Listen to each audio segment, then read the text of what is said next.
नमस्कार दोस्तों, प्रस्तुत है सुभद्रा कुमारी चौहान द्वारा लिखी गई कहानी तीन बच्चे। मेरे बच्चों में से प्रत्येक ने अपने लिए एक एक बगीचा लगाया था।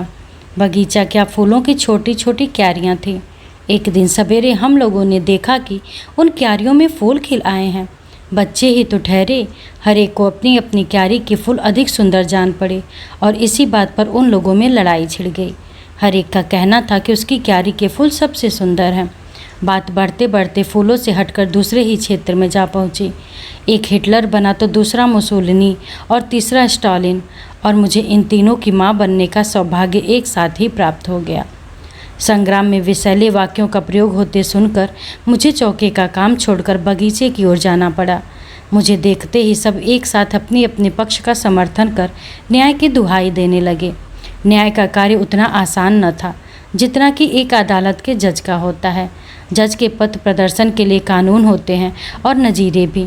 चाहे लकीर की फ़कीरी में अन्याय ही क्यों न हो जाए, पर उसका मार्ग स्पष्ट रहता है। मेरे सामने न नजीर थी न कानून, फिर भी मुझे यह लड़ाई समाप्त करनी थी और न्यायपूर्वक। मैं सोच ही रही थी कि निर्णय करने के लिए जूरी क्यों न नियत कर ली जाए कि इतने में ही बच्चों के काका जी आते दिखाई दिए।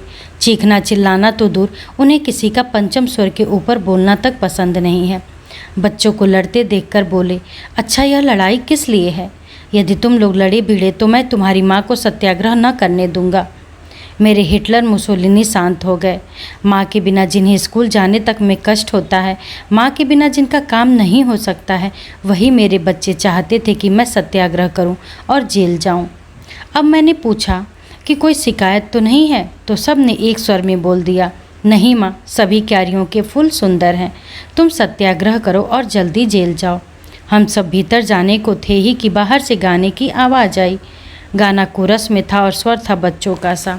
भगवान दया करना इतनी, मोरी नैया को पार लगा देना। और अब तो हम सब दरवाजे की ओर दौड़ पड़े। इसी समय दूसरा पद सुनाई पड़ा, मैं तो डूबत हूँ मझधार पड़ी, मोरी बैया पकड़ के उठा लेना। बाहर आकर देखा तीन बच्चे थे, दो लड़कियाँ और एक लड़का। बड़ी लड़की होगी 10 बरस की, छोटी 8 और 7 के बीच में थी, और लड़का वह बड़ी की ही गोद में था, कोई 3 साल का। हम लोगों को देखते ही उन लोगों ने गाना बंद कर दिया। लड़के को गोद से उतारकर बड़ी ने जमीन से माथा टेककर हमें प्रणाम किया। उसकी देखा देखी छोटी लड़की और लड़के ने भी जमीन से माथा टेका, और तीनों ने अपने चीथड़ों में छिपे हुए पेट को दिखाकर यह बताया कि वे भूखे हैं। बड़ी के हाथ में एक झोली थी और छोटी के हाथ में टीन का डिब्बा। उन्होंने एक बार झोली की ओर देखा जो बिल्कुल खाली जान पड़ती थी, फिर हमारी ओर याचना की दृष्टि से देखने लगे। मैंने उनसे कहा, तुम गाती तो बहुत अच्छा हो, और भी कोई गाना जानती हो? बड़ी के बोलने के पहले ही छोटी बोल उठी, हमें भजन भी आते हैं। बड़ी मालकिन और आदेश पाए बिना ही वे दोनों गाने लगीं। कमर कसले रे विलोची, तेरे संग चलूँगी, तेरे संग चलूँगी रे, तेरे संग चलूँगी। कमर कसले, मेरे साथ चलेगी तो मेरी अम्मा लड़ेगी। हम लोगों की हंसी अब दबाए न दबी। अम्मा के लड़ने की बात सुनते ही वह फूट पड़ी। वे सभी शर्माकर चुप हो गए। उनकी दृष्टि से ऐसा जान पड़ता था कि वे किसी अज्ञात भूल से दुखी हो गए हैं। मैंने हंसी रोककर आश्वासन के रूप में कहा, बहुत अच्छा गाया। मेरी बात सुनते ही वे फिर बैठकर लगे जमीन से माथा टेकने। मैंने पूछा, तुम्हें क्या चाहिए, पका हुआ खाना या कच्चा?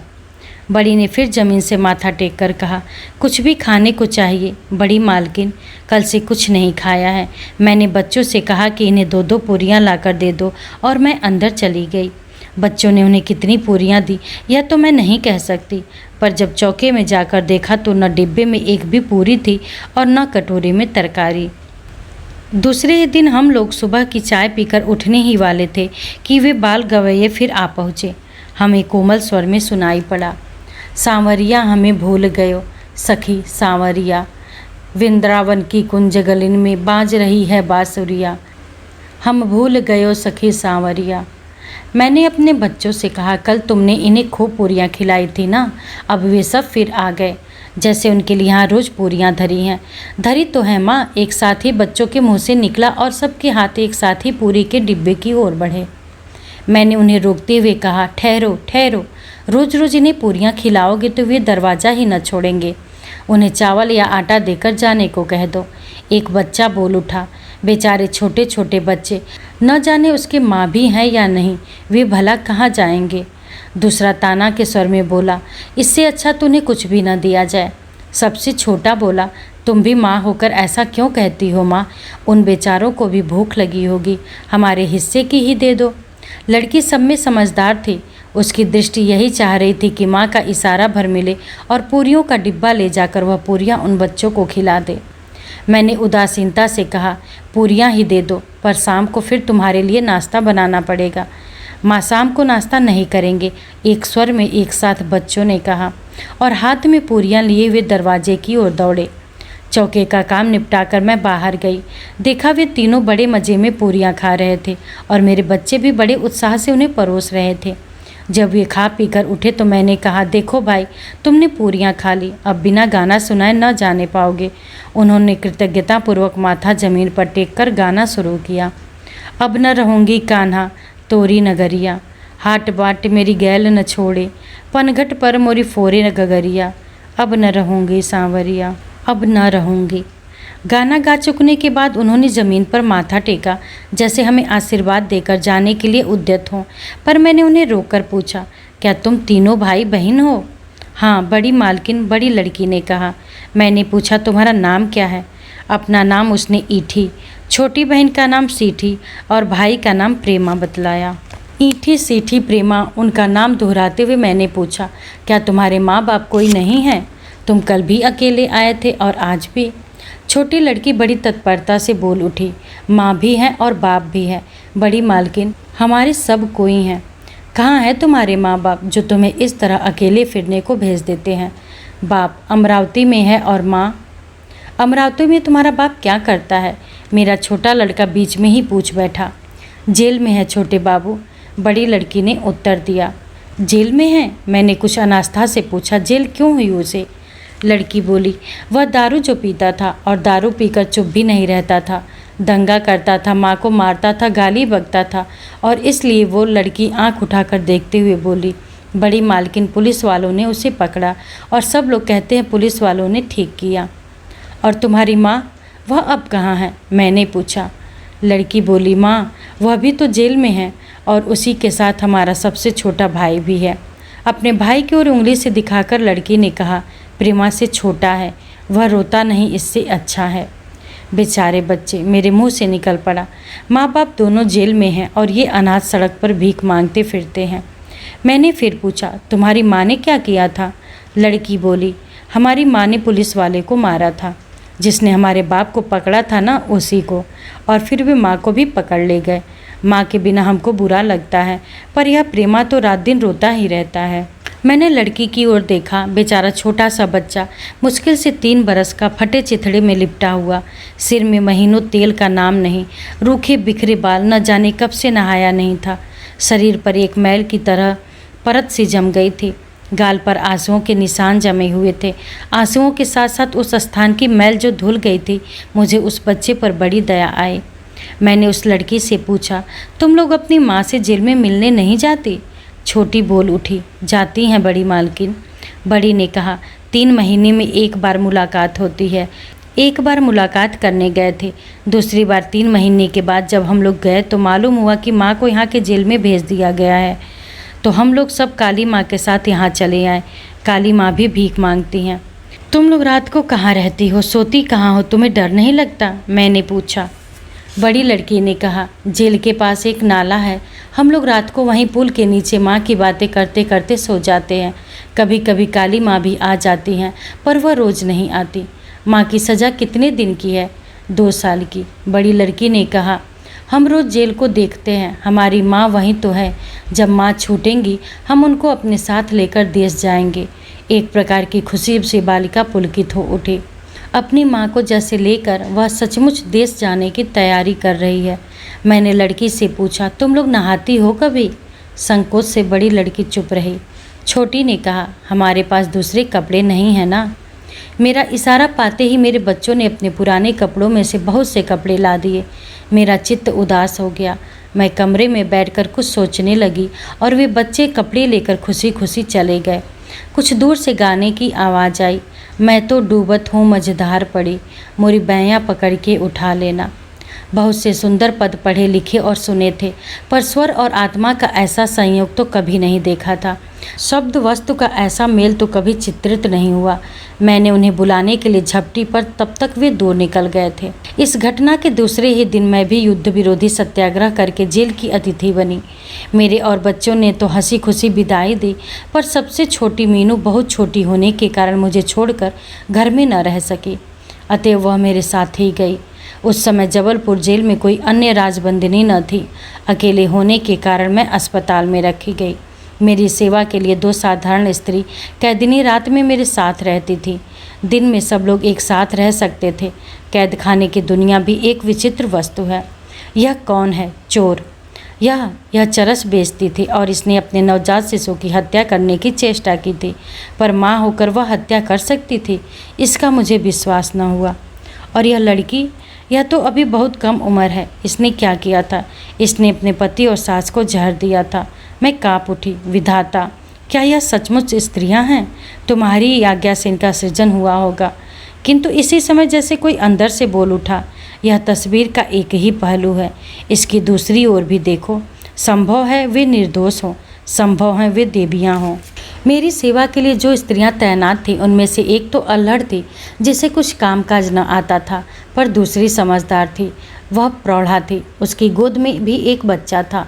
वह बड़ी फिक्र से सब काम करती थी। वह अधिकतर चुप रहती थी, जैसे सदा मन ही मन कुछ सोचा करती हो। मीनू को तो उसने इस प्रकार हिला लिया था जैसे वह उसी की बच्ची हो। उसका खुद का बच्चा पाँव पाँव चलता और मीनू चलती उसकी गोदी में। वह पानी भरती तो मीनू उसके साथ होती, दाल दलती तो मीनू उसके साथ, और बर्तन मलती तो भी मीनू उसके साथ छोटी छोटी कटोरियाँ और गिलास मलती दिख पड़ती। अंत को बात इतनी बढ़ी कि वह मीनू को अपनी पीठ से बांधकर झाड़ू देने लगी।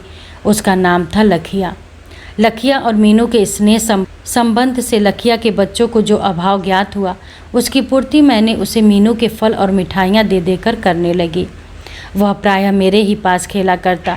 फल और मिठाइयाँ खाने से इस बच्चे को और पानी भरने, बर्तन मलने तथा बगीचे सींचने से मीनू को थोड़े ही दिनों में स्वास्थ्य लाभ होता दिखाई दिया। मैं बहुत सोचती थी कि यह लखिया कौन है, यह जेल क्यों आई। एक दिन अचानक मैंने प्रश्न किया, जिसका उत्तर मिला, ओह, यह बड़ी खतरनाक औरत है। इसने पुलिस को मारा है, पुलिस को। पर हमने उसका दिमाग ठीक कर दिया है। आपको कोई तकलीफ़ तो नहीं देता? अचानक मुझे उन बच्चों की याद आ गई। उसकी माँ भी तो पुलिस को मारने के कारण जेल भेजी गई थी, और उसके साथ भी तो एक छोटा सा बच्चा था। पूछना मैंने कई बार चाहा, पर लखिया की गंभीर और उदास मुद्रा देखकर हिम्मत मेरी एक बार भी न हुई।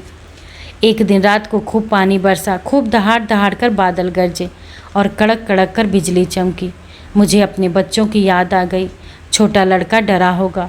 दूसरे पलंग पर सोने पर भी वह बादलों के गरजते ही मेरे पास आकर सो जाता था। इसके साथ मुझे उन तीनों बच्चों की भी याद आई जो बेचारे पुल के नीचे सोते थे। कहीं आगे सोचने की मेरी हिम्मत न पड़ी।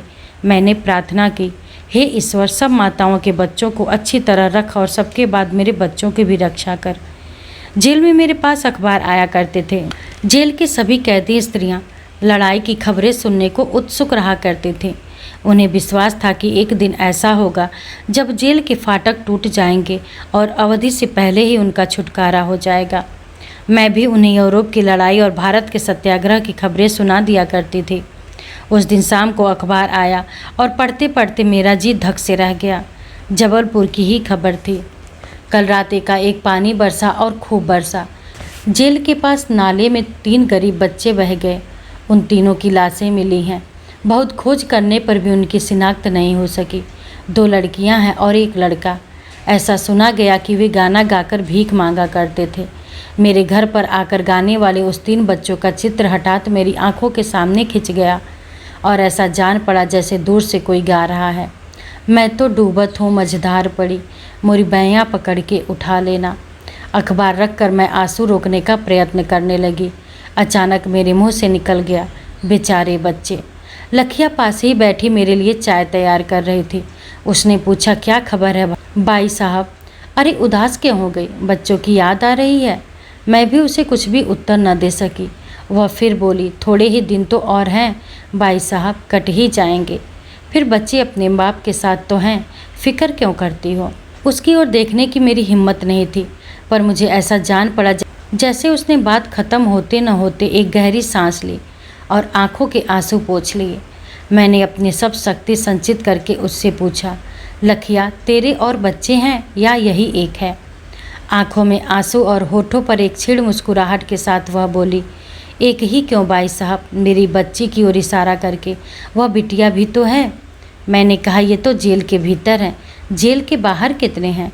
लखिया एक गहरी सांस लेकर बोली, जेल के बाहर भाई साहब वो तो भगवान के हैं, अपने कैसे कहूँ।